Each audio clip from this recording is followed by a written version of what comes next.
Good morning, Dog Nation. Happy New Year. I'm Brandon Adams, and we are live on Canal Street in downtown New Orleans for DawgNation Daily, the daily podcast for Georgia Bulldogs fans, presented today by Merriweather and Tharp. And we have finally reached game day. It seems like it's been months since Georgia's played. It's actually been a few weeks, but the waiting is over. Georgia against Ole Miss in the Sugar Bowl college football playoff quarterfinals for a right to move on to the semis in a trip for the very first time ever, if Georgia were to do it, against the Fiesta Bowl backdrop of Arizona. That is what's at stake here today. Now, on today's show, we're obviously going to talk about that, but a couple of special guests, at least special in terms of when they're going to join us, are going to help us look back at last night, too, because I would say for the Miami win against Ohio State, it potentially has major implications for Georgia. One of these you're already fully aware of, and we have to address that. The other, I can tell you privately, is being discussed a lot, and perhaps this is something that should be brought to a larger attention, too, that has nothing to do with the quarterback on the other side. So we're going to get to all of that here today and just sit here and enjoy some nice sunny weather, still a little bit cool in New Orleans, heading towards the Superdome tonight, one of 3 college football playoff quarterfinal games on tap for today. But the main event involves the Georgia Bulldogs, and so that is what we're going to talk about. We're glad to have you with us for it. It is DawgNation Daily, the daily podcast for Georgia Bulldogs fans, presented today by Merriweather and Tharp, and it begins right now.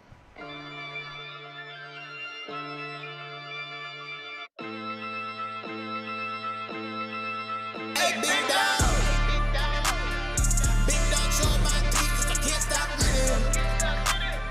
Trophies all in my case 'cause I can't stop winning. Bright lights need for the soul, ain't nobody did it. Yeah, I'm with it. Yeah, I'm with it. Hey, big dog. Big dog putting in vain while the world keeps spinning. First and last one to lead every day, I've been it. Bright lights need for the soul, ain't nobody did it. Yeah, I'm with it. Yeah, I'm with it. Hey, big dog. I love the pressure. Way diamonds made, I can't settle for lesser. I know they love it, there's no need to fess up. I teach the game like I was a professor. I'm chasing my dreams, there's no over-aggressive. Chill in my veins, I'm so cold when I dress up. Today's episode of DawgNation Daily is brought to you by Merriweather and Tharp, your source for Georgia divorce. Find them online at georgiadivorceteam.com. Presented by DawgNation.com. This is DawgNation Daily, the daily podcast for Georgia Bulldogs fans. Here's your host, Brandon Adams. Welcome back to New Orleans, Canal Street. We are looking over a city that is ready for some football, and it's going to happen tonight in the Louisiana Superdome. Georgia, Ole Miss in the Sugar Bowl for a chance for Georgia to continue what has been a great legacy for this program. SEC championships earning their way to New Orleans for a chance to play on the biggest stage in college football. That continues, but what makes this era of the sport unique, if Georgia can win now, it moves on to a college ball playoff semifinal. Obviously, high stakes for the Bulldogs and the Rebels later on today, and we're going to talk about that here on this game day. DawgNation Daily, presented by Merriweather and Tharp. And being in New Orleans last night on New Year's Eve, while all the Georgia fans were, of course, thinking about what's going to happen for the Dogs today, you couldn't help but be transfixed by what happened last night with Miami's win against Ohio State. Now, I think this game has potentially 2 major implications for Georgia, and it's one of the reasons why Georgia fans are already buzzing about this. One of these you're fully aware of. You know what the potential backstory would be if Georgia wins, and it's Georgia against its old quarterback, Carson Beck. We're going to get there. We have to. You have to acknowledge what's going to happen the moment this game ends tonight, assuming Georgia wins. We'll get there. But as a lead into that, I think there's actually something else that's maybe a little bit more relevant for today's game based on the Miami win. We're now in a situation where we're 5 for 5. All 4 of the games a year ago and last night's game for Ohio State, the team that had the bye in that quarterfinal round has lost in that game. What does that mean for Georgia tonight? Well, we're going to get some more data points coming on this because, we'll see the Texas Tech-Oregon game coming up. We'll see Alabama-Indiana coming up, and we'll see if that trend continues to prevail. But this is one of those things. We did a whole show, or at least the top part of a show about this yesterday.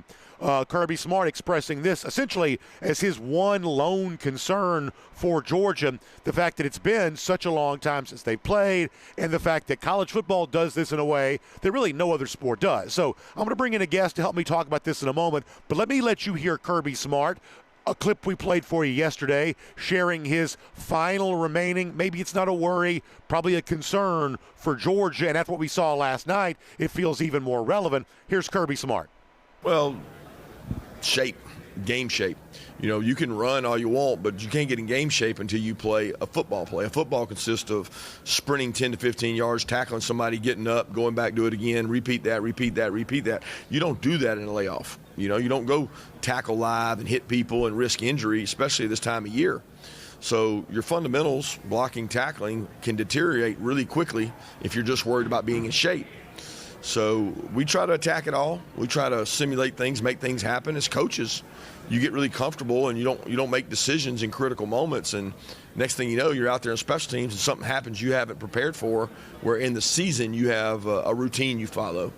So there's things you try to simulate as best you can, but it is different to have. There's no sport where you have this long layoff. It's not a basketball, not football, not baseball, where you go from playing once to 25, 30 days playing again. So I'm happy to be joined alongside Connor Riley, who's going to help us break down this Georgia Ole Miss Sugar Bowl. And we just heard Kirby Smart saying there about his concern of college football is different. You have a longer layoff between games here than any other sport really provides. And for the most part, and you and I have talked about this, when it comes to the rest versus rust debate, I've been well on the side of rest. I think it's almost superstitious. People are too worried about the long layoff. But then we had another team lose coming off the bye last night with Ohio State. 5 for 5 when you combine the 2 years of the expanded CFP thus far. And I heard several Georgia fans just walking around New Orleans last night say, maybe there is something to this. So, Connor, I'll ask you, seeing what we saw from Ohio State last night, at one point in time there was as much as like a 9.5-point favorite, maybe even more than that. By the time you kicked it off, it was down to 8.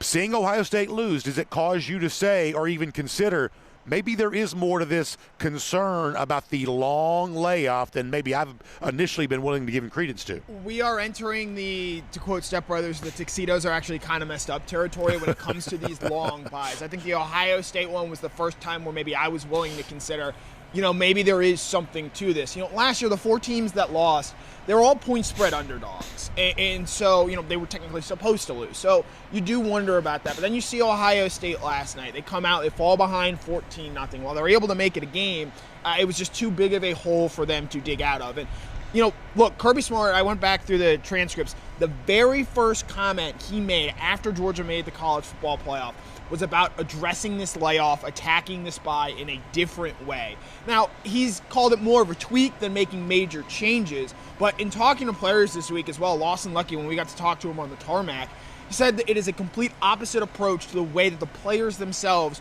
are preparing for this bowl game. And so I do think that this is something that has been front of mind for Kirby Smart. And I think what happened to Ohio State last night should only further maybe grab this Georgia team and say, like, hey, this is now something I think you have to be very aware of, and you need to start this game on your best foot. I'll also say this. I don't want to get too deep into the inside baseball, but we've heard a lot of coaches saying a lot of things. Dan Lanning's been very outspoken, for instance. He said when it was first announced that they'd be playing Texas Tech, go play them in the Orange Bowl. He says Texas Tech should have this as a home game. He's also in the last 24 hours said that he thinks that college football should play every Saturday through the end of the season and essentially end the season on January 1st. So this was his own way of saying this current format that pays deference to the bowls, that features these long layoffs because of the traditional January 1st date, he's completely against it. Curt Cignetti has also talked about the fact that when you're out there in the Rose Bowl, you're staying in Los Angeles.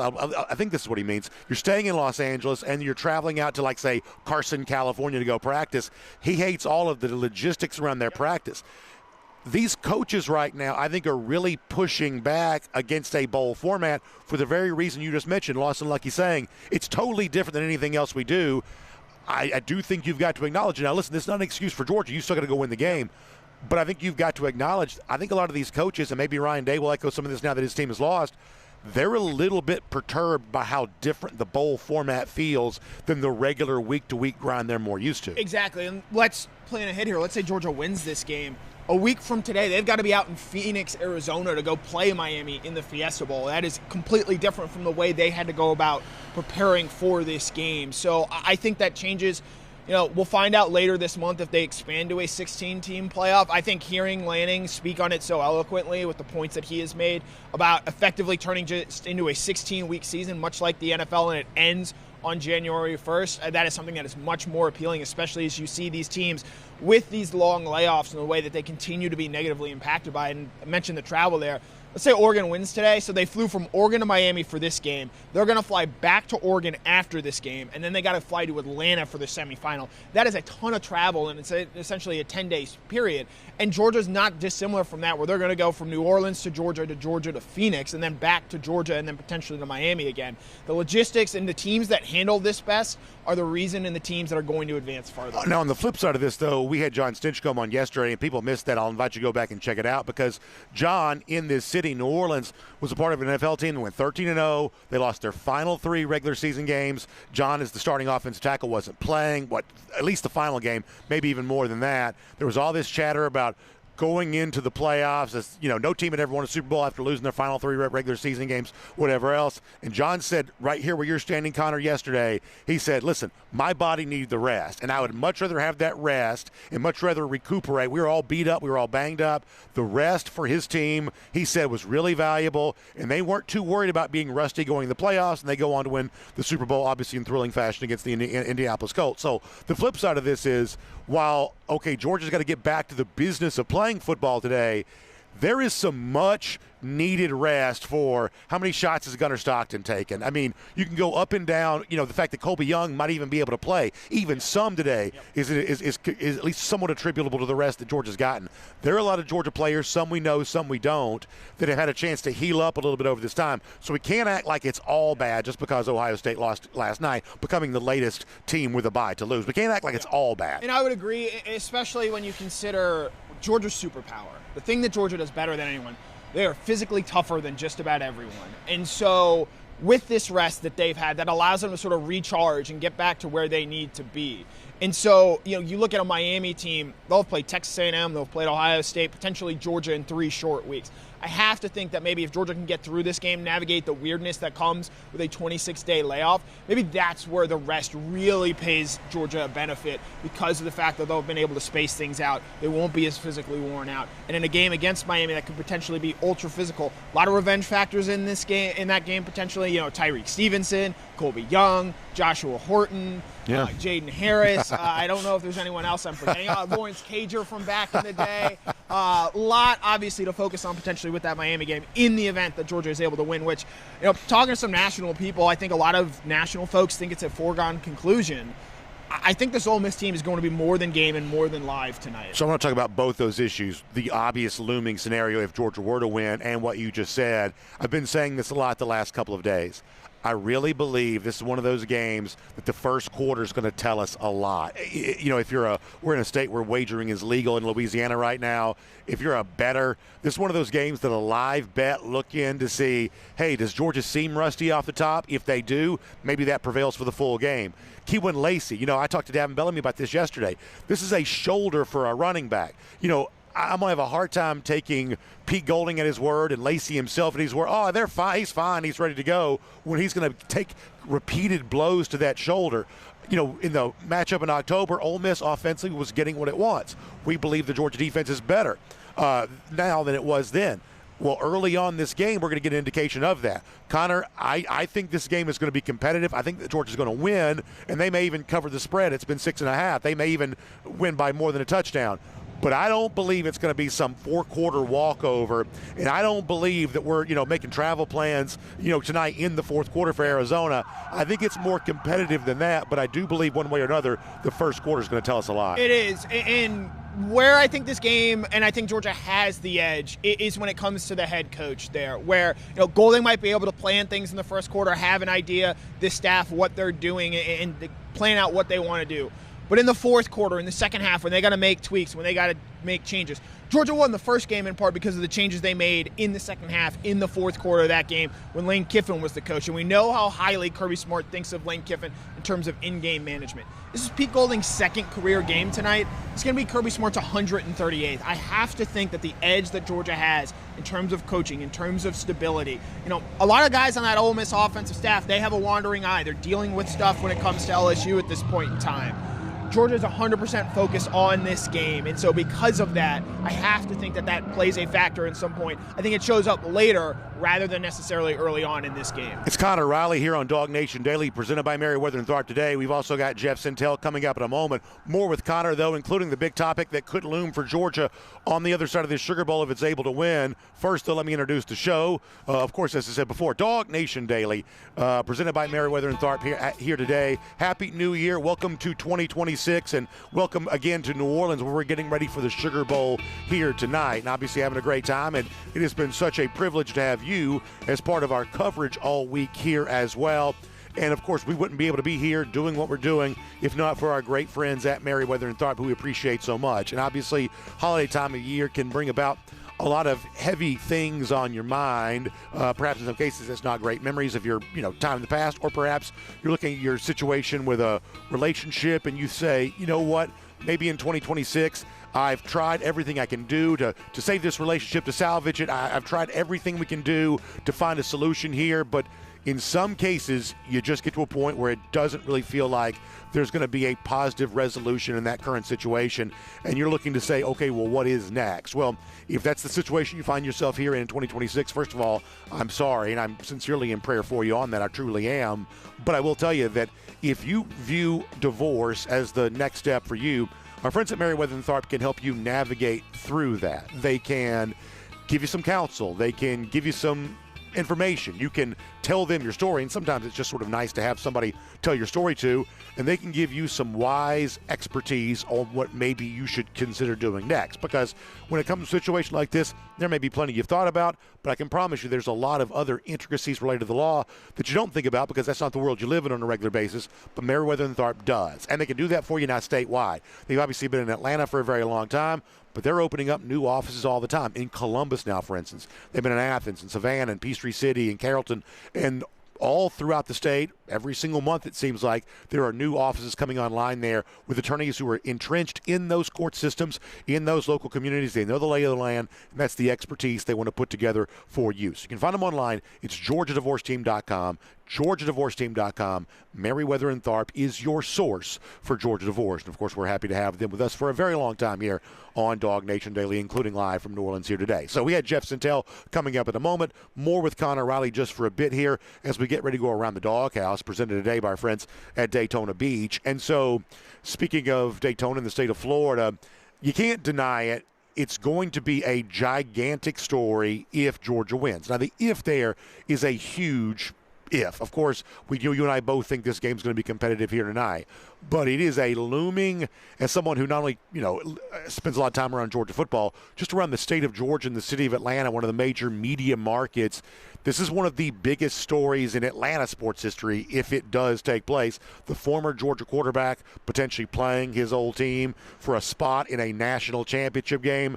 I think it'd be foolish for us not to pretend that's anything other than just one of the most sizable storylines that college football has produced in a long time, directly impacting those of us here in the state of Georgia. Yeah, Carson Beck was on with Scott Van Pelt last night. He was asked about potentially playing Georgia. I thought handled it in a very political way, not saying too much one way or the other. But this, if it happens, it becomes the story, not just in the college football playoff semifinals. I think it'll dwarf whatever happens on the other side of the bracket.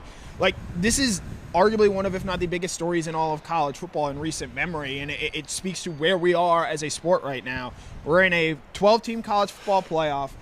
A former player on a team is leading another team that had never made the playoff prior to this year and is now facing his old team with a chance to go to the national championship. And there's been a lot said about Carson Beck and the way things ended and the way things turned out last year. Carson Beck versus Gunnar Stockton is going to be a major talking point next week. I have a feeling there are a lot of Georgia fans that are already sick of hearing about Carson Beck at this point in time. Let me tell you, it is going to get a lot worse in that aspect. It is the story next week. You're going to have anybody and everybody trying to find a unique angle on this, and it speaks to, I just think, the national interest that is going to generate from this in the event that Georgia is able to win tonight and set up a matchup against Miami. I'll give you one thought on it for right now, and that'll be all I'm going to say on the matter for the moment. Look, I do a partisan show. I'm a Georgia guy. This is a show for Georgia fans. From a pro-Georgia perspective, you got to understand something.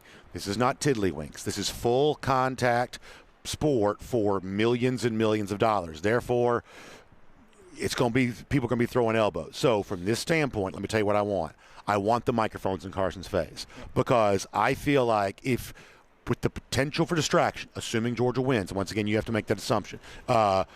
Assuming Georgia wins, I feel like Georgia is set up pretty well to handle the potential distraction of this because they've dealt with so many things over the course of years. But when you talk about an individual like Beck, I like the idea of him being forced to ask a bunch of questions, even if he has good answers. And honestly, Carson's a smart guy. He probably does have good answers. But I like the idea of the repeated questions because I think that has the potential of getting him off his game just a little bit, which as a Georgia fan, that's what I would want. And honestly, if Georgia plays Miami, the toughest thing about that is what the Miami defensive front's capable of doing. We saw that last night. They're also obviously a tough, hard-nosed team when it comes to running the ball. Got the outstanding freshman receiver. Beck is actually not the most significant thing that Miami does. But if I can get their quarterback off his game, that's what I want to do. And so a lot of media attention on him next week. Cameras in his face, lights shining on him, microphones in his face. If that gets him distracted, which I think it has the potential of doing, then I do think that works to Georgia's benefit. Yeah, Beck has not topped 150 yards passing in either of his first 2 playoff games right now. They're not winning because of him. But again, the presence that he has, the reported NIL money that he was offered, and to your point about getting the microphones in front of his face, he's already stepped in it a couple times in interviews this season, throwing a receiver under the bus after the loss to Louisville where he was intercepted 4 times, questioning maybe a little bit his offensive play Shannon Dawson after the loss to SMU. It'll be interesting to see if Georgia is going to be able to rattle Carson Beck because the way that Miami has won in this playoffs, it is by limiting what Carson Beck can do in this game. They are running the football well. They're getting after teams on the defensive side of the ball with the defensive line and the pass rushers that they have. But Carson Beck becomes the story, and it's oversimplified. It is going to be interesting to see what the UGA defense says about Carson Beck. I think it's going to be interesting about what this team says about Gunnar Stockton because I think the way that this Georgia team embraced Gunnar Stockton in the middle of that SEC championship game last year against Texas, I think went a long way in influencing the way things ended with Georgia and Carson Beck. And so because of that, it all sort of looms over it, all the history that Georgia has with Carson Beck. I was thinking about this today. Carson Beck committed to Georgia before George Pickens had ever played a down at Georgia. So many great players who have come through here. Nakobe Dean, Nolan Smith. None of those guys had even played at Georgia. That's really wild. Carson Beck first committed to Georgia back in 2019. So all the history that Georgia has with Carson Beck is going to be on full display in the event they are able to play him. Let me bring it back to tonight with a final thought, and I'll transition by saying this. If you're a Georgia fan, as big a storyline as this looms as, I don't think you have to worry about that distracting this team tonight. I don't think their attention is off their target at all. They've been locked in their hotel. They're ready to go. This is a mere footnote to them right now, but it obviously will loom as the biggest thing, including even in the postgame press conference tonight, assuming Georgia wins. So bringing it back to the Dogs and the Rebels here for a moment, you and I both seem to think this stands to be a competitive game, but give me a final thought, if you don't mind, on how you think this plays out. I think that this Georgia defense is going to make some plays that they did not make in the first game. No sacks, no tackles for loss in this first game when Georgia played Ole Miss back in October. That's the only time in Kirby Smart's tenure that's ever happened. If I give you a guy that I think makes a play that did not play a single snap in this first game, Zayden Walker and what he's going to be able to do. And look, it's a very specific role, but third down, obvious passing situations. Having him as sort of a guy that monitors and keeps a guy like Trinidad Chambliss in the pocket, who prevents them from hurting him with his legs. Where Chambliss had 2 rushing touchdowns in that first game against Georgia. I think if Zayden Walker, if we're able to hear his name called tonight and he's able to make an impact on this game, I think that's going to be a great thing for Georgia in the event that they end up winning. It's a great way to conclude our conversation. Great stuff with Connor Riley. That's also Around the Doghouse, presented today by our friends at Daytona Beach. And, of course, sun's out for us here today. It's fun to travel when the weather's good, and if you want to get to somewhere where it's going to be warm and get away from winter, that's one of the things I'm always living for, is that chance to escape the winter conditions when I can. Well, Daytona Beach this upcoming 2026 is a great opportunity for you to do just that. You can check out DaytonaBeach.com/hotel deals. That's DaytonaBeach.com/hotel deals, and find out how in this winter time of the year, if you want that winter getaway, if you want to get away and get that little winter tan going, why, Daytona Beach is a great option for you. There's International Airport. You can fly straight there from Atlanta, 23 miles of shoreline, unbelievable restaurant opportunities, fishing, golf, surfing, all of that. If you love being outdoors and you love the coastal vibe, Daytona Beach has got you on that. So one more time, it's DaytonaBeach.com/hotel deals for everything you need on that. We're live here in New Orleans on Canal Street today, getting ready to make our way over to the Superdome in a bit for Georgia and Ole Miss, but we're previewing it for you here on DawgNation Daily today. Now, before we're done, we'll have thoughts on the other two quarterfinal games today. But I also want to get ready to bring in Jeff Sentell here right now. And I think that Connor Riley, without meaning to, set me up very well for what I want to talk to Jeff Sentell about is, and Jeff, you can hop on in here. He's got his Sugar Bowl sweatshirt on. He's looking the part here right now. Connor mentioning the fact that if you want to think about some ways in which the Georgia defense is different now than it was in October, young players playing more is an example of that. Connor offered a prediction, hey, maybe we see a big moment from Zayden Walker here today. Davin Bellamy mentioned Walker yesterday too.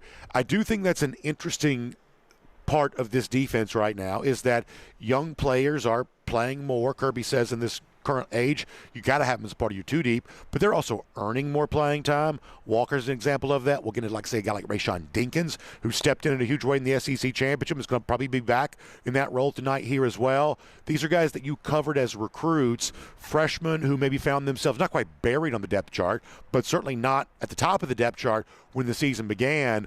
But as the year goes on, they're essentially no longer freshmen. This will be their 14th game tonight, and now they're more able to contribute for UGA, right? Yeah, Brandon, first of all, Happy New Year to everybody out there. But, Brandon, you know what it really is trust. They get on the practice field. They don't know what they're doing, and they have to take that very subtle correction and maybe sometimes not so subtle correction, and they figure it out. I think the glowing stat you've seen around this week is that in the first matchup, Brandon, Georgia had 8 starters that had less than 200 snaps for their career in that game. Well, they've added a bushel of snaps since then. They've gotten a lot better, especially when you have a Georgia football team that is roughly 60% sophomore year and below. So you've got a lot of guys there that are just figuring it out. They're going to turn them loose. You know, I can't imagine how your show has been so far with everybody talking about the potential storyline of Colby Young facing his former Miami Hurricanes team. Because that's what everybody's going to be talking about next week. Sure, of course it is. Of course it is. Really good stuff. And, look, I think it's been fun this year at various times. The SEC Championship is a perfect example of this. You know, one of the things in the press box that's always happening is, because you never really know, is when the Georgia unit runs out for the first time, whether it's the offense, the defense, you know, folks got their binoculars out and they're looking to see who's in the game. And occasionally there's a little bit of a surprise. Rashawn Dinkins in the SEC Championship was an example of that. But when you hear Kirby talk about Dinkins, you realize, well, this is how much they like this guy. You know, going back to guys that you've covered in the recruiting trail, tonight back in a role again as what we think is the starting nickelback with Janelle Aguero's injury. I think right now Georgia's probably just fine with that. I think they're great. Brandon, it's one of those things where I felt comfortable rolling Javon Bullard's name into my Rashawn Dinkins copy well over a year ago. I mean, I know the staff at Warner Robins very well. I've known the defense coordinator, Coach Hudson, for a long time. He's like, man, he could call my defense right now. I could let him coach the whole positions. He knows it. We go over game plans. We go over tendencies. So when you hear about a player with all the physical attributes, the physicality, the ball skills, he was a great wide receiver in high school, Brandon. Then all of a sudden they're giving him, you know, he comes to Georgia and he brings that IQ along with that skill set. I think it was only a matter of time. I was kind of shocked when you heard Kirby Smart drop the Javon Bullard comparison early in the freshman year as well. I mean, there's so many matchups here in this game. Just really feel like Georgia is different defensively since that first. So to take it to the next step then, there's also been some talk of, well, you know, the Gabe Harris injury, maybe this opens the door for other young players to get a chance to play, whether it's a Darren Akenbon or an Isaiah Gibson. Do you think tonight becomes another night like it may would have been for Dinkins in the SEC Championship? Or, you know, we were all surprised to see pre-injury Ethan Barbour essentially started the first game. Yeah. You know, we've seen Dontel Glover's emergence. I don't know that anybody would have predicted he would have proved to be as valuable for the offensive line as he obviously has. Is tonight another example of that? Is it a Gibson? Is it a Akenbon? Is there a freshman that we haven't heard from in a big way that gets that chance to make a major impact on this game? I feel like, Brandon, we've had lots of ball talk this week in New Orleans, but one of the things with this extended playoff is I think you got to figure out new ways to win games. You got to unveil kind of new weapons. With a lot of these freshmen, they're finally sharp enough to do so. I got two names. The first one, remember how nobody could cover Lawson Lucky in that first game? Ole Miss is going to worry about that a lot because they're going to try and take that away. That's what Pete Golding will do as a defensive coordinator. So watch Elias Williams because this might be one of those breakout, one of those stage games we like to talk about, Brandon. There's nobody on Ole Miss that can cover Elias Williams. There's nobody on Georgia that can cover Elias Williams. So tall. I also like a name like Talon Taylor because I feel like, I think he's the type of player like Jackson Smith-Njigba at Ohio State. He kind of showed late in his freshman year, and I think Talon has that type of ability to be a game breaker, especially if he gets a spot today. All right, so let's talk about Talon Taylor for a moment because I think it's important to understand this. A, he was back and playing for the SEC championship, and sometimes it's I made an appearance in this game, which means I'm even more ready to play in the next game. So it could very well be, to go back to how the layoff is both a bad and a good thing potentially. It's potentially a very good thing for Talon Taylor because he kind of got back into some game reps for the SEC championship, but maybe even healthier here right now. And if you want to circle back to Talon too, the moment that everybody remembers, obviously the drop against Alabama. But let me reframe that drop for a moment. Talon got behind the defense. Georgia, presumably Mike Bobo, believed in Talon enough to say, we think on a big play in this game against the team we most want to beat that a freshman can find his way behind the defense and we can get a big explosive to him. I know he didn't catch it, and nobody is sicker about that than Talon is. I can promise you that. But here's the point.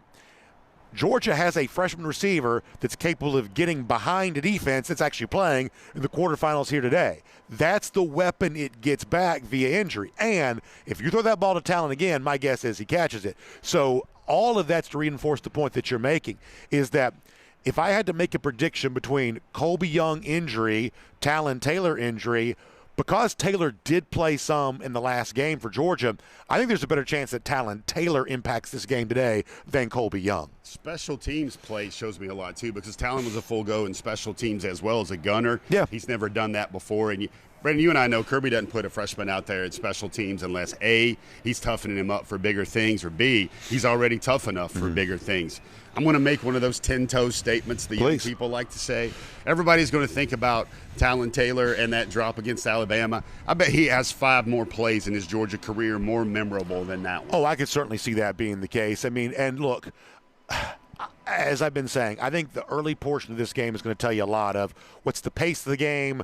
Is Georgia in one of those situations like it was in October where it has to score every single time? Hopefully not. But because Ole Miss does have a high-powered offense, you're going to have to do some scoring to give yourself a chance to get this win. And if you want some comfort in the fourth quarter, you better believe you better do some of that. And so to have a weapon of the caliber of Talon Taylor, because Ole Miss got receivers all over the place, to have a weapon of the caliber of Talon Taylor, I'm like you. I got a little bit of a suspicion that maybe a guy like Taylor does something today. You heard this week how Zachariah Branch talked about him running 22 miles per hour on the GPS all the time. You hear the leaks like that because they're seeing it in practice. I think the Georgia media tribe, they got to see him run through some drills, look very polished in doing so, Brandon. I just think it's that new face that will maybe carry Georgia throughout this playoffs. Look how much better Ellis Robinson has played. Oh, yeah. DeMello Jones is another guy there that's coming on. Yeah, look, Tennessee game, Georgia's secondary, that was not great. But, I mean, I don't worry about those, maybe famous last words, I don't know. I don't worry about those cornerbacks at all anymore. Yeah, and I got to speak to Elijah Griffin this week, Brandon. Yeah, oh, my gosh, what a guy he is. He looks like 6'5", 305. I mean, he said, I'm working on my body fat. I'm down around 20% right now, and he looks like he's chiseled granite. Yeah, he really does. As he does that. He said, my body changed. I leaned out. He says, I really haven't played my best football yet. Like, I've had some good games. I got a sack, played good against Texas, played good against Florida. He said, but I never had a complete game because it's all about execution and confidence. He said that's the big thing he's going to enter into his next phase of his career with. He's going to play like he's the baddest man on the street. Big time. Big time. I totally agree. And look, we're in a different era now. We don't have media guides and we don't print tickets anymore. But I can promise you, Elijah Griffin is going to become one of those guys that's on the proverbial cover of the media guide, on the ticket, on the T-shirts. This is the future face of the Georgia program, and it could it could happen for him today. He could be the most impactful defensive lineman on the field today, would have that chance to, because he's another one of these guys that's now 14 games into a college career, which is a little bit of a different world. In a previous era of college football, he'd be well into his sophomore season by now, back when you didn't play, obviously as many games as the sport provides now. But whether it's 2026, 2027, Elijah Griffin, I believe, is destined to be in the same category of the Devontae Wyatts and the Jordan Davis and the Jalen Carters and some of those guys that have come through here. And why couldn't that start today? Perhaps it could. Number one defensive tackle in the country. That's what decides a big game like this. We saw last night with Miami and Ohio State, Brandon. Here's a couple of little sneaky things I want your opinion about. Please. Number one, nobody's talking about Chauncey Bowens at all this week. And that's another guy. You look at Nate Frazier, how much more confident he's gotten, how much better a football player he's developed into. What about Chauncey Bowens? What about, the Illinois transfer, Josh McCray? One of those guys that really excels in short yardage, but I'm going to go right down your expertise with my second point. The combined point tally in the first meeting, well over 70 points. I believe it's 78 points, right? Vegas has dropped this over-under line this week down to 55.5. Yeah. What's that telling you? Do you expect that type of much more controlled, much more of a rock fight football game there? Well, I've been saying it all week long. I think the first quarter's telling here, and I think that Georgia wants this to be a game played at around that pace, if not lower than that. I think the early stages tell us, look, Ole Miss, I've been saying it for a while. I mean, we've even got photographs from Lane Kiffin this week where it looked like I at least recognized Joe Cox. It's hard to miss him. It looks like they were still meeting with LSU even this week, as recently as the last 24 hours or so. So this is a divided Ole Miss coaching staff on the offensive side of the ball. They've been doing a lot of work with Lane and Baton Rouge, and honestly, I wouldn't put it past him to sabotage some of this, just in terms of how much time he's taking from them. So that diminishes the Ole Miss offense, and the Georgia defense has supposedly, at least based on our assessment here, gotten better. So I think that this is a game that for Georgia should be trending more around the current projected total and a long ways away from the absolute shootout, roller coaster ride where you're holding on for dear life like you were back in October. Brendan, you and I like to have fun in all things, man. Is there, the phrase this week is eliminate distractions. Yeah. Seems like Lane's contributing distractions. Well, he wants to be on TV tonight, or at least that's what the reports. We haven't heard that directly from Lane, but Lane reportedly wants to be on TV tonight. I haven't heard anybody around this game who thinks that's a good idea. It'll be annoying to Georgia fans. It's going to be annoying to it's maybe the one thing that Georgia and Ole Miss fans would agree on is, Lane, just go to Baton Rouge and do your work. We're trying to play a football game. This is a college football playoff quarterfinal. We're not worried about what you're trying to do in the transfer portal right now, and we don't want to give you a TV platform to talk about it. That's the one thing that I think that both Georgia and Ole Miss fans may be aligned on is Lane Kiffin trying to elbow his way into the coverage of this game tonight is something that nobody wants to see. First of all, Brandon, what are the HR rules there? Are you getting double paid by LSU and Ole Miss for your work? I think they are. As a member of both staffs, right? I think they are. I mean, I actually think they are, just for the reason that Ole Miss had to have some offensive coaches. And then, hey, man, what we get this game underway, we get this game done, we start moving forward. If there's another game for Georgia, Brandon, next week, huge storyline. Transfer portal opens up. Yeah. Believe they were Ohio State players moments after that final gun declaring for the portal right afterward that game. That's going to be a busy news cycle as well. Well, it's one of the reasons why, look, part of winning is just staving off misery, just to be honest with you. Because when you lose, and we experienced this last year, it's like we got to drag back out here, do the show again. But now instead of talking about, we're going to do this, we're going to do that, we're going to Arizona, now it's like, who's going to enter the transfer portal, and what about this, and what about that, and NIL this, and blah, blah, blah that, and 2027 class, and, I want to delay that conversation, preferably forever, but at least as long as I possibly can, deep into January, hopefully. So that is the stakes for a college football playoff game. When you win, it's euphoria. It's ecstasy. You're on top of the college football world. You're one of only 4 teams left playing after tonight.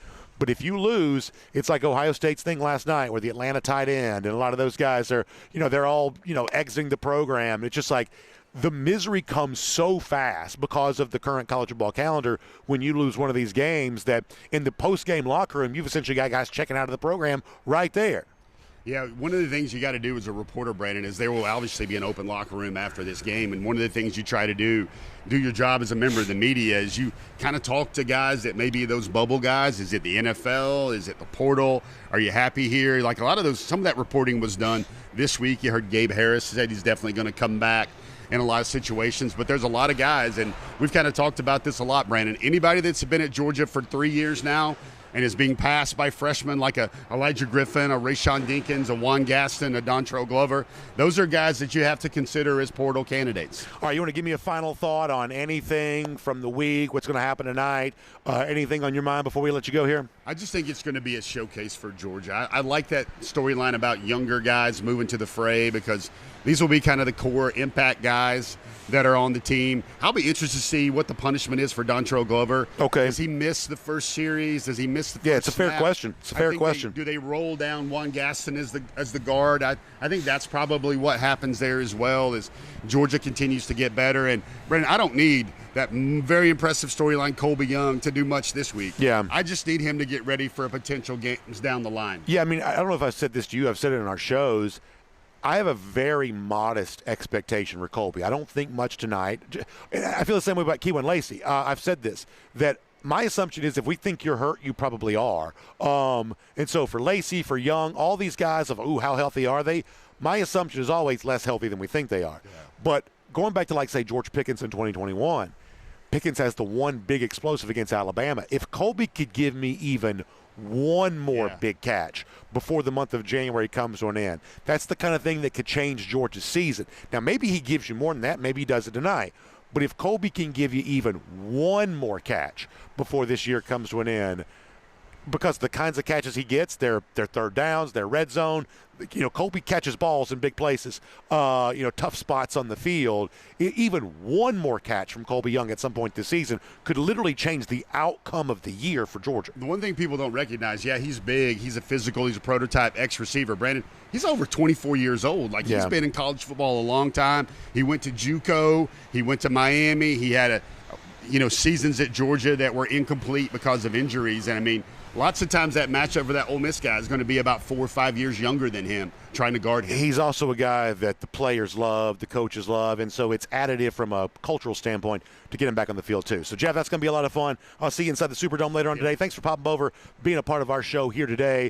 And, of course, with that said, we'll get ready to run into our SEC through here right now as we look at the other big games on tap for today. Let's take a look around the rest of the league. This is SEC Through. And, of course, we'll get to our SEC through coming up, including another SEC team in playoff action today. But prior to that, let me remind you that we are here in New Orleans, a part of DawgNation's postseason coverage. We've had a great collection of postseason sponsors that have helped us do this, including our friends at Cercheros. Now, on game day for a good number of years now, we've been telling you about Cercheros. If you've got folks coming over for a watch party, and listen, I'm actually jealous of those who just get to lay around on January 1st from noon with Texas Tech and Oregon all the way through our game tonight. You get one of the great TV watching days you're ever going to have. I hope the other two games are competitive because certainly it sets up to be an awesome day. And if you got folks coming over to watch those games, of course you got to feed them. And I think that Cercheros is a great option for you on that. Fresh Mex, what they're famous for. You go in store, it's always friendly people. They're always serving it fresh for you. They're grilling your veggies, things like that. But for a tailgate or a game day watching or just any catering thing you have here for the brand new year, Cercheros is an awesome option for you on that too. The burritos, the bowls, the quesadillas, all of the stuff that they do and do so well, they can do right there for you in your own home. So check out more online. It's Cercheros.com, Surcheros, Cercheros.com for more on that today. We love having them as a part of our DawgNation postseason coverage. Okay, so let's go back and talk a little bit about yesterday, and then we'll lead into the quarterfinal games today. SEC-wise, Vandy loses to Iowa. Another not quite so good performance for the SEC there on that. And listen, I'm an SEC homer, make no bones about it. The SEC would do well to do better in some of these bowl games. I don't dispute that. You can't completely tap it on the end of the season, if for no other reason than we've seen Georgia 2019, 2023, the so-called meaningless bowl games, maybe even 2020, the so-called meaningless bowl games, Georgia holding it together to have a not embarrassing showing in one of these bowl games has actually set it up pretty well for the following year, we would think. And so some of these SEC teams would do right by that. Vanderbilt joins the list of teams that have disappointed during their bowl stretch. An SEC team that did win yesterday, though, is Texas. And we got this one right. I actually walked over to Caesars and put a little bit of money down on this. Felt like I think we said this in the show yesterday, too, that Texas had just an additional level of motivation for that game than Michigan probably had. They had Arch playing. They obviously want to have some momentum for an offseason where they're going to be asked to come a lot closer to meeting expectations than they did this year as the preseason number 1 team. And for the most part, yesterday they played that way. I think that Texas against Michigan yesterday was a pretty easy pick. That was nice to see the Longhorns get home. Now, for this afternoon, starting at noon, you get the game between Oregon and Texas Tech. I'm a big believer in Dan Lanning. I think that Lanning is one of the real up-and-coming coaching stars in our sport. But Oregon is just not a team with a lot of trophies on the wall. Lanning as a coach is just not a guy yet who's really collected a lot of big wins.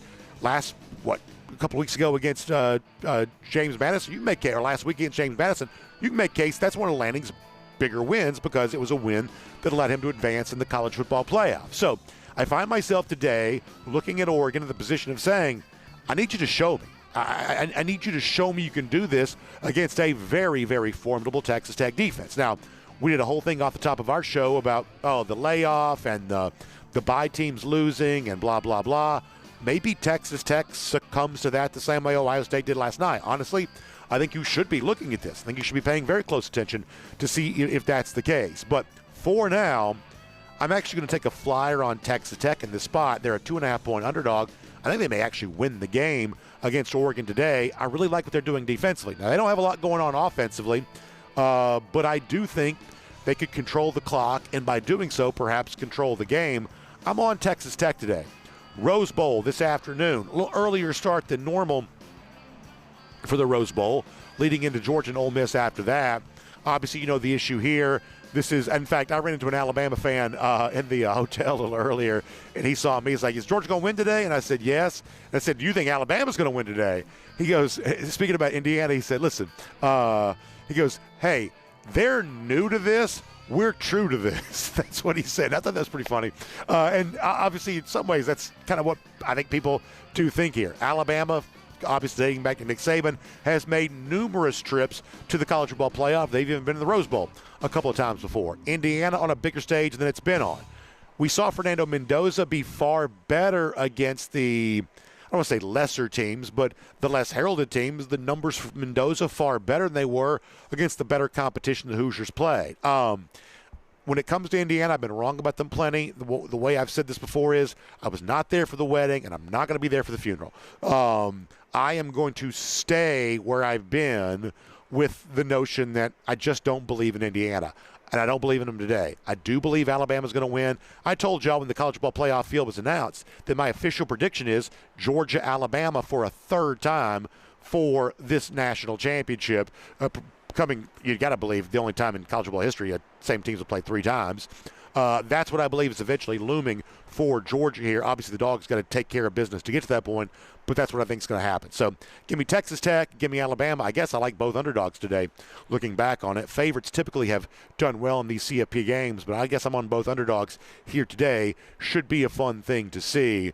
Obviously, leading into the big one tonight. Late tonight means a late night for all of us, but we have been waiting a long time for Georgia Ole Miss, and the wait is almost done. So we'll make that your SEC through. And before we get ready to say goodbye to you here today, speaking of our great postseason sponsors, let's also give a big thanks to our friends at Circle K who do such a great job of making all this happen. And listen, I'll tell you right now, when you get to this point in the week, and listen, I got the greatest job in the world, no complaints, but I am running on fumes. And if I'm running on fumes, the guy on the other side of this camera, Cody Chavins, I know he's running on fumes. Actually, Cody and I had a big conversation today.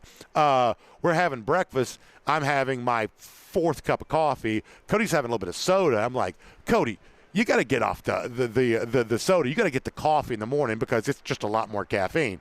At this time of the week, I need as much caffeine as I can get. The point is, if you're driving around taking care of business in your world like we do here in New Orleans, you got to refuel too, and you got to need that coffee that pickup. Or if you're like Cody, maybe you like the soda. The large fountain drinks from Circle K, they call them the Polar Pops, they're starting at less than $1. So if you're like Cody and you get your pick-me-up via the soda, if you're like me in the mornings, you want your coffee. Now, it's Dr. Pepper later in the day for me, but in the morning I get my coffee. whatever you want, our friends at Circle K are going to give you that pickup that you need, and they're going to be able to do it for you all across the state. More than 400 Circle K locations. So when you download the app, you're going to find out where one is close to you, refuel your vehicle, get charged back up with the coffee, the soft drink, whatever you need, the energy drink if you'd prefer that. Circle K's got you on all of that, and they are a big part of our Dog Nation postseason coverage. We certainly appreciate that. And with that said, now we'll get ready to wrap up this edition of our program from New Orleans here on Game Day. And, of course, Golden Shoe-wise, we'll save those when we get back into Atlanta. Looking forward to some fun stuff on that. But to all of you who've been a part of our coverage here this week, we'll give all of you a Golden Shoe for that. We really do appreciate it. It's been a fun week, and obviously it's all going to be determined. How it's remembered is going to be determined by what happens here tonight, 8 p.m. Eastern Time. But we are locked in and ready to go on it. Don't forget, tonight, 6 p.m., Kaylee Manziel will be leading you for the Dog Nation Game Day pregame show. Obviously, Rodrigo Blankenship, part of that. And, of course, from on the field of the Louisiana Superdome after the game, I've told you before, that Sugar Bowl trophy, one of my favorite trophies in sports, with the Superdome base leading its way up to the traditional part of the trophy. I love it. I hope to see Georgia holding on to it tonight and thinking about taking a trip to the Fiesta Bowl. Big matchup against Ole Miss. Dog Nation's got you covered all day long. Lousy stinging Gators will remind you on the way out the door that it's been a long time since they've beaten Georgia, about 1,881 days. That's your Gator Hater Updater. Happy New Year. Welcome to 2026. We'll see you for game day coverage later on today. Talk to you then, everybody. And on video, time now for the R.S. Andrews Cooldown. R.S. Andrews, when you turn to for your air conditioning, heating, plumbing, electric needs. They show up on time. They do the work that's promised, the price is promised. You can trust them on all of that today. Okay, so we're going to take a few of your comments. We're going to get ready to bounce out here to get ready for game day after that. Also, speaking of the R.S. Andrews Cooldown, R.S. Andrews also brings you Go with the Flow each week here during the season on our Dog Nation video channels, and had a chance to catch up with Dari Payro. We made some of our official picks for the playoff games. You just heard some of my thoughts. Dari's been red hot. Our Dog Nation folks are getting their picks in too. So as a tribute to the show we do each week, Go with the Flow, before we take some comments, let me let you hear Dari and me sharing our official pick on a good number of these bowl games. We recorded this yesterday. Take a look at this here as part of our R.S. Andrews Cooldown today.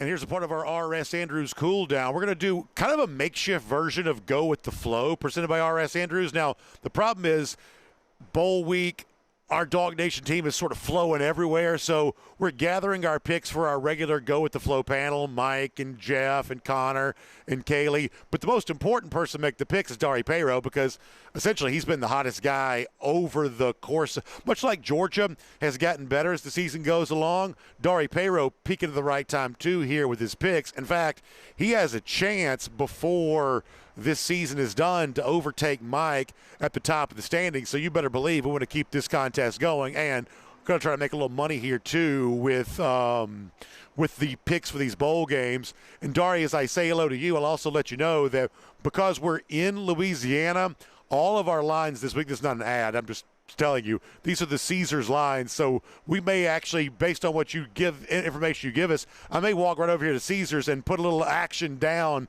on these picks, because we are obviously in a state where that is legal here right now. So happy holidays to you, happy New Year, and it's great to have you here as a part of our R.S. Andrews Cooldown and kind of an impromptu version of Go with the Flow. I know you're as excited as we are about these college football playoff quarterfinal games beginning. Yeah, I love it. Happy New Year. Glad to be here.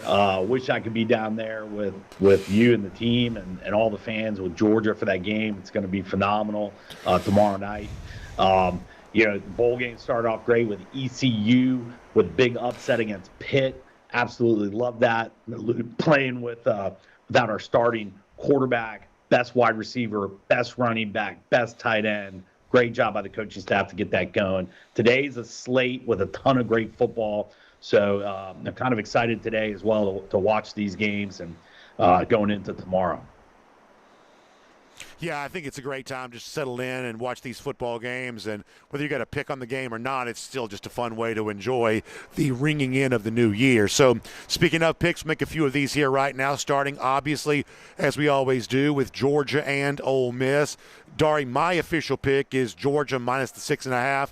I don't think this is going to be a blowout. Yeah, I don't think it's going to be Georgia, winning by, a ton of points necessarily. It was certainly a wild game the last time. I expect it to be lower scoring this time. I expect the Georgia defense to assert itself a bit more. But, the Rebels, I believe, are still a formidable challenger. So I'll take Georgia minus the 6.5 with a thought that this is still probably a competitive football game in the fourth quarter. How about you when it comes to Georgia and a 6.5 point spread in the Sugar Bowl tomorrow night? Man, I'm nervous. I'm nervous now. I've been nervous every time I look at this. I'm nervous, and so usually when I'm nervous, I got to go with my gut, and I'm going to take Ole Miss in the points here. I think Georgia's going to win this game, but I just feel like there's going to be some sweat in this game. I don't think it's going to be as easy. I think Ole Miss is going to. They have a potent offense. They're going to be tough. So I would love to see a blowout. I could see it going that way. Georgia's been playing great, and I hope it does. I'd gladly take a loss here with a nice, comfortable win for Georgia. For some reason, I think it's that. Also, I think Mike will take Georgia here, so maybe I can gain a pick on this one with a Georgia victory and a cover by Ole Miss.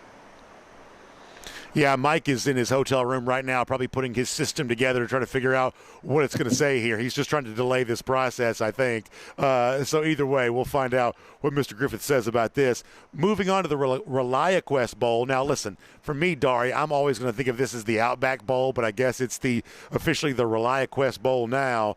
You've got Iowa taking on Vanderbilt, with Vanderbilt as a 5.5 point favorite. Commodores had an outside shot at making the college football playoff, ultimately not, as a 10-2 team. Iowa, about the same version of Iowa it always is.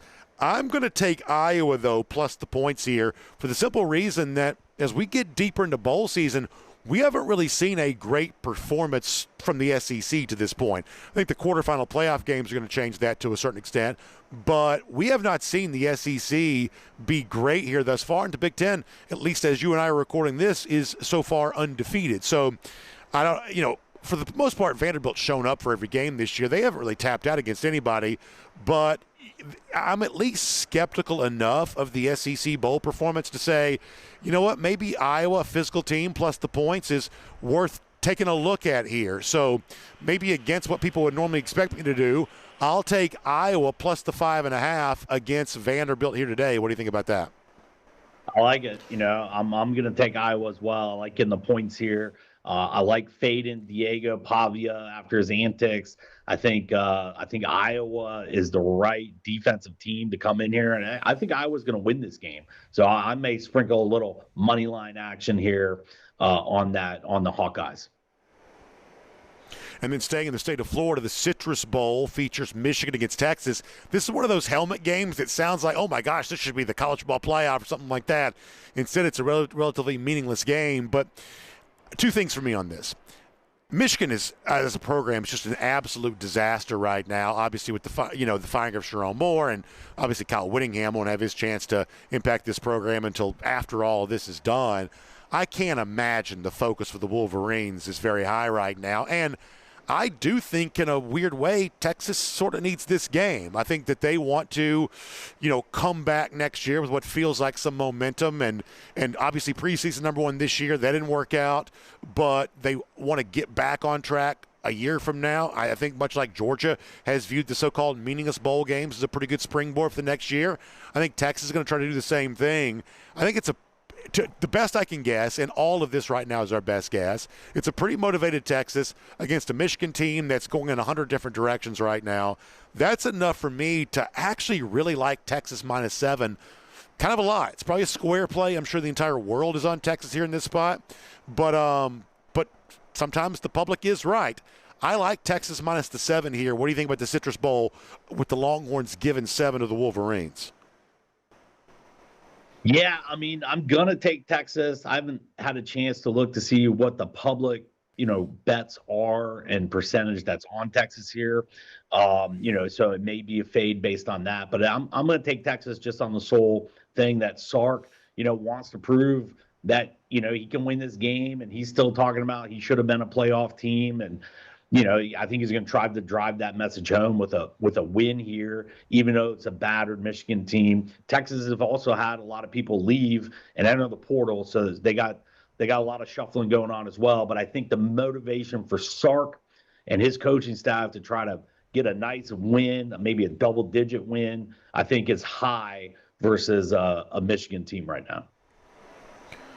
And then moving on to now, we'll get into the quarterfinal action. Also tell people that we're going to make the pick here for the Cotton Bowl involving Ohio State and Miami, even though by the time our audience sees this, they'll already know the outcome. We're doing this just for the standings and just because it's fun, so we won't spend a ton of time on it.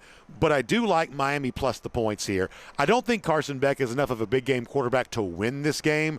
But Ohio State offensively this year, they haven't been running off and hiding from people very much. And the Miami defensive line, I think, is really good. So that's enough for me to think this game might be a little closer than the experts are pegging it as. I think 9.5 is a lot of points.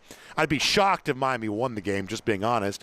But entertaining on a New Year's Eve, I think there's a chance that's what happens. I'll take Miami plus the points in this spot. What do you think about the Buckeyes and the Hurricanes in this first of 4 quarterfinal games taking place on New Year's Eve night? Yeah, I hope it's going to be competitive. I hope there's going to be, the over-unders at a low number. So they're expecting defense, probably, doesn't help with the A&M Miami game of kind of how that game flow went. Carson Beck's going to need to do a lot more for Miami to, get close to that number. He's going to have a pretty good game. He doesn't need to do a crazy amount, but he's going to need to be better than he was against the Texas A&M game. I think 9.5 is too many points, so I'm going to take a flyer with Miami here to cover that number. And then moving on to the 2 lead-in games for Georgia and Ole Miss on New Year's Day, starting the Orange Bowl with Oregon and Texas Tech. Dari, I may regret this because I really like Dan Lanning as a coach. He's one of my favorite up-and-coming coaches in the sport. But for me, I don't see Oregon as particularly battle-tested. You can make a case the James Madison game is the biggest win they've gotten all season long and among the bigger wins for Lanning in his career to this point. In the regular season, their big trophy on the wall is probably the game against USC. That's probably the biggest win they've gotten. I don't necessarily trust them in this spot against Texas Tech. In fact, I think the Red Raiders probably win the game. The number here is 2.5. Texas Tech is getting 2.5. I like the Red Raiders plus the points. I think they actually are going to beat Oregon in this Orange Bowl game. What do you think about Oregon and Texas Tech? Yeah, I'm kind of on the same thought process. I mean, I think Texas Tech has been in some better games than Oregon where they've showed it. I think they've played better in those games. I think their defense, it just means more to them. Oregon's kind of been in these scenarios, right, where they're kind of relevant. They're kind of in the playoffs. They've been doing these things. I think Texas Tech, with everything they've had, like this feels like this is their year to make a big run. And so I think Texas Tech, the Red Raiders, I think they're going to get the win against Oregon, not just cover the number, but I think they're going to win this game and advance to the next round of the playoffs. And then we'll finish with the Rose Bowl game, classic venue for an unlikely pairing. Indiana, the actual favorite against Alabama, unforeseeable a couple of years ago. And, Dari, I'll give you credit. You have been far more right for the last couple of years on Indiana than I've been. I was late to the party on the Hoosiers, but I'm not going to show up now and act like I've been there the entire time because I clearly haven't. I feel like I'm obligated to take Alabama in this spot. Once again, maybe famous last words and my SEC pride probably showing up a little too much in this. I think Alabama wins this game. The number is 7. Indiana's favored. I'll take the Crimson Tide here, knowing full well I've been wrong on the Hoosiers plenty. But at this point, I'm pot committed. I'll take Alabama plus the 7 in the Rose Bowl. What do you think about Indiana, Alabama with the Hoosiers giving 7 in this spot? I like Indiana all year long to cover numbers. I think this number is maybe just a tad too big big. I think if it was under 7, I'd probably take Indiana. I think just being at that number, kind of pushes me towards Bama here and taking the points. There's going to be rain. I don't know how much it is or how heavy it's going to be during this game, but there's going to be rain in this game. I think it affects it some bit. I think depending on how much it does, I think it actually puts it in Indiana's favor because they have a better running game right now. But I think just at that, I think even if Bama gets down, they have enough offense to battle back and get around that 7 number, even at a loss. I like Indiana to win this game. I like them to advance. But I'm going to take Bama here in the points. Dari, I'm glad you brought up the weather because obviously we're used to seeing the Rose Bowl be this picturesque weather day everybody always loves. And I had a chance to see this a few years ago, and it is dazzling. That sunset there with the San Gabriel Mountains in the background. We're used to this being a picturesque, beautiful scene, but my understanding is a little bit like when Georgia was in L.A. for the TCU game, obviously a game that was played with a roof over the stadium, but nonetheless, you had a lot of rain in L.A. for that particular weekend. It seems like this year's Rose Bowl, last couple of days, including game day, there is a lot of rain in the forecast for Pasadena. People should at least consider that as they're handicapping this game, correct? Absolutely. And like I said, if you look, especially in the past, a month or two, Alabama's really struggled running the ball. And Indiana's been great. They've been great all year. So, I think depending on how that goes, and I think it may get heavier in the fourth quarter, you kind of got to watch that as we get closer to tomorrow to get a better grasp on that. But if that's how it is, I think that really favors Indiana, in this game by having an advantage of a better running game. Dari, great stuff. Can't wait to see how all these plays work out, and we'll get the picks in for the rest of our folks, and we'll see if we live on to maybe make some more picks for the semifinals coming up next week. But thank you for being here as a part of the RS Andrews Cooldown, and always a lot of fun each year on Go With The Flow, and hopefully for the Georgia Bulldogs, they can keep the flow going a little longer into the national semifinals next week. But either way, strong picks. We'll put these on the board, and we'll see where the standings, how they all look after this weekend's work. Payroll there as a part of what we typically do with Go With The Flow. Now, a couple of those games obviously already happened, but did you notice that Dari and me making our picks for what turned out to be 3 games that took place yesterday, we got them all right. Nailed the Miami pick, nailed the Texas pick, nailed the Iowa pick. So he and I both clean sweep on games that we recorded that were eventually played before we get a chance to hear this. Logistical backstory, we're going to air this yesterday. We decided to wait until today, and it didn't quite compute with me. Oh, yeah, there's a couple of these games that will have already been played. So that's my error on that, but still official picks. And Dari also gives you a pretty important piece of information there, which is that for those who've been following this, the weather in Pasadena this week has not been good. A lot of rain, and it's going to impact the picturesque scene there in Pasadena with the San Gabriel Mountains in the background, but also could at least have some impact on how this game is going to be played today as well. We're going to read a couple of comments. Cody Chavin's going to help us out. Let me give you one thing before we get there, though. This story just being published by Ross Dellinger a moment ago from Yahoo. One of the things I've been hammering for a couple of days is how weird it is that Ole Miss has had several of its coaches working at LSU simultaneously trying to help Ole Miss get to the college football playoff. And the story from Ross at Yahoo, I think, further paints the picture on this, because in the midst of describing all of this, I'm going to read straight from Ross's story at Yahoo. Dellinger writes, there is a poorly kept secret here that many around the Ole Miss program contend that tampering is afoot even within their own walls. What he means by that is, as the transfer portal opens and as Ole Miss is fighting to keep its own players and put a roster together for next year, and as LSU is trying to do the same, these two Magnolia Bowl rivals, that the Ole Miss coaches that are about to work at LSU full-time but are still here for the college football playoff, according to whispers around Oxford, they are in the building talking to Ole Miss players about coming to LSU, allegedly. I'm going to read you a quote here on the record. It comes from Walker Jones. He's the school, Ole Miss, the NIL collective director. Listen to this as I read it. He says it's unfortunate about what's been going on with our players and their former head coach with the staff. Having to deal with the pressure of making future decisions while trying to prepare yourself for the playoff run is not a sustainable model. Yes, does a bad calendar and a lack of true oversight hurt? Of course. Listen to this, though. Jones goes on to say, but so does poor character and a lack of respect for your former employer and players. That being said, we are prepared and effectively dealing with this first-of-its-kind complicated situation. Y'all, the Ole Miss team hotel is right there, right across the street from where I am right now. And according to Ross Dellinger's reporting, in that building right across the street from where I am, you've got LSU coaches dressed in Ole Miss gear trying to convince Ole Miss players to come with them to Baton Rouge. And that team's going to play Georgia tonight. How does that not have at least some impact on this game?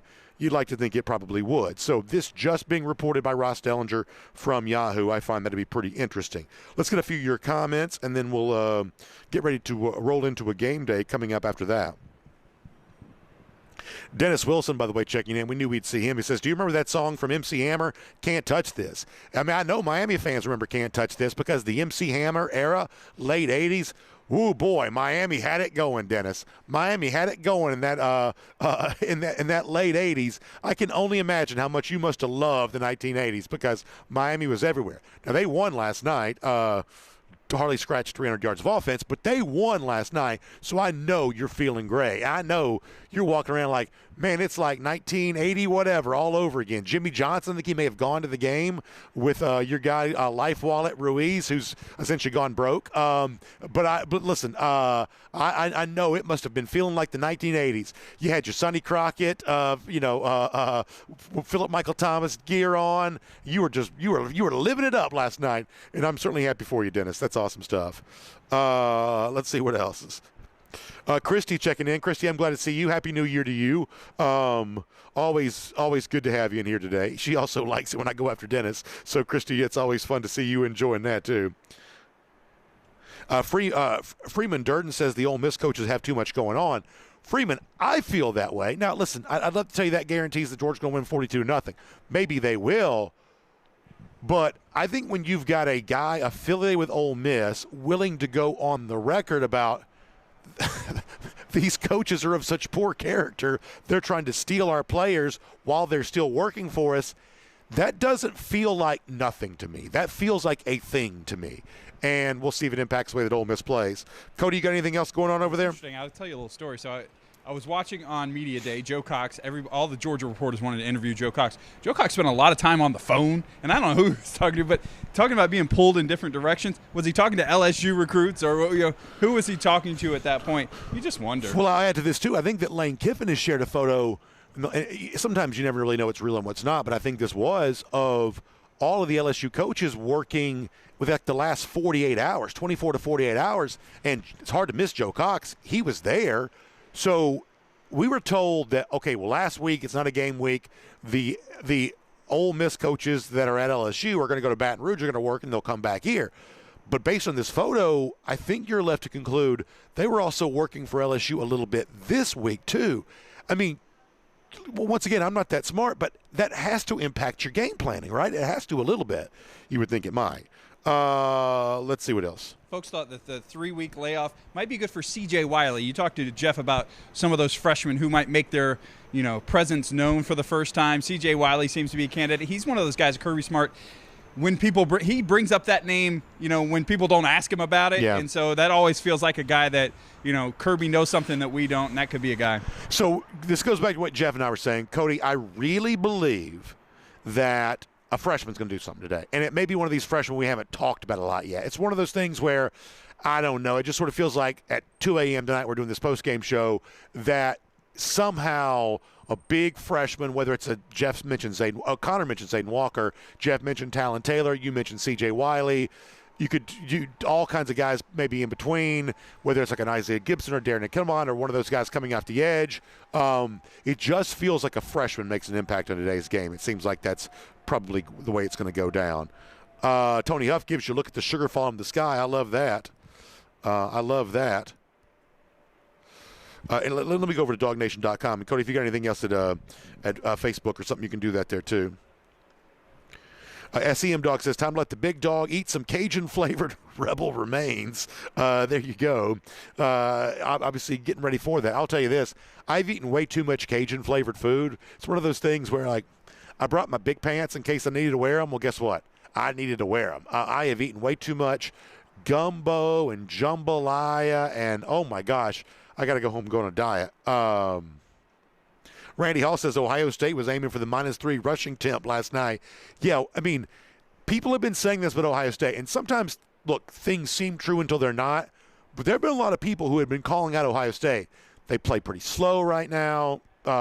They were really dependent on a dominant defense, and they were just trying to control the game in a pretty, non-Chip Kelly fashion, you might say. And it really bit them last night. It really did. That was not a good offensive showing. Let's see what else. DT checks in. We talk so much about these cities and how much it feels like on a game day it's a bowl game, or, how much they embrace it. So the cool thing is being here up on this balcony, I'm watching people, a lot of Ole Miss fans, a lot of Georgia fans walking behind you. It feels like game day in a college city. I'm interested to see, if that would happen in a place like Phoenix. We know it never feels that way in Miami, but this place definitely feels that way today. Yeah, I would say this too, that, you hear from the various coaches this week, it seems like they're kind of done with the bowl system as a playoff model, but I do like the pageantry of this. And as Cody says, on New Year's Eve, it always changes. The first couple of days, it's mostly media events. You don't see tons of fans. But starting yesterday around check-in time, 3 p.m. or so, this city is just flooded with a lot of Georgia fans, plenty of Ole Miss fans. City's just flooded with fans. Now you wake up, and it's fun to watch people walking up and down the streets to get their coffee. We're all on pins and needles. We're all just waiting for the game. And it's fun to look down and see them doing that here right now. We're obviously elevated on one of these New Orleans-style balconies looking down on the street. And, we'll have some people shout up at us. We had that for our video with Daria a moment ago. Some folks will shout up here at us. But everybody's just kind of on pins and needles waiting. You can definitely feel that pensive mood, but a lot of anticipation, a lot of excitement starting to build. Maybe even some butterflies in the stomach for sure. Let's get a couple more here. Matt Rukavina, who's a very well-traveled man, making comparison between, like, say, Phoenix in that area and New Orleans. Yeah, it'll be a completely different vibe in Arizona than it is here in, obviously, New Orleans. A lot of history in New Orleans. There's a lot of, ancient architecture, which I'm a huge fan of. I probably like the New Orleans-style food, maybe more so than the Mexican-inspired food for Arizona. I'll eat plenty of that, too. I'm probably more of a New Orleans-style food guy, probably so. Jacob Alexander says, "Is it 2-1 Georgia fans?"